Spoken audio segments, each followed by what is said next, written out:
నమస్కారం భక్తవత్సల నాయుడు గారు. నువ్వు భక్తవత్సల నాయుడు గారు అంటే పరకాలన నీకు?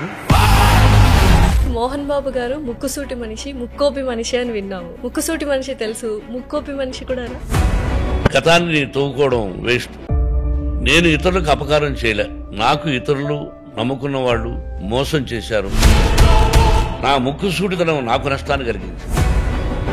సో అప్పట్లో చాలా మంది పెద్ద పెద్ద నటీనటులే ఎన్టీ రామారావు గారికి రాజకీయంగా సపోర్ట్ చేయడానికి భయపడుతున్నప్పుడు భయం అనేది నా జీవితంలో లేదు. నా ఆస్తులంతా తాకట్టు పెట్టి ఎన్టీ రామారావు గారు నాతో సినిమా వద్దు అని చెప్పినా ఆయనతో సినిమా తీశాను. చెత్త సినిమాలు ఆడతాయి, బ్రహ్మాండమైన సినిమాలు ఆడవు. ఇప్పుడు అప్పట్లో ఎన్టీ రామారావు గారు, ఎన్ఆర్ గారు వాళ్ళకి ఫ్యాన్స్ ఉండేవాళ్ళు, ఫ్యాన్స్ వార్స్ జరిగేవి. ఇప్పుడు కూడా మీ జనరేషన్ లో కూడా చిరంజీవి గారికి, మోహన్ బాబు గారి ఫ్యాన్స్ కి వార్ జరిగేది. ఒకరి గురించి నేను ఎందుకు విమర్శించాలి? వాళ్ళకి అది ఆనందాన్ని కలిగిస్తుంది. అది ప్రస్తుతానికి let them enjoy whatever they want. So many things only once. ఫసక్ చాలా మంది హీరోలు విలన్లుగా స్టార్ట్ అయింది వాళ్ళ జీవితం. ఒక్కసారి హీరో పాత్ర వేసిన తర్వాత ఇంకా హీరో పాత్రలోనే కంటిన్యూ అయ్యారు. కానీ మీరు విలన్ గా చేశారు, హీరోగా చేశారు, మళ్ళీ విలన్ గా చేశారు, కొన్ని సినిమాల్లో కమెడియన్ గా కూడా చేశారు. ఎవరైనా ఏదైనా కొంతకాలమే.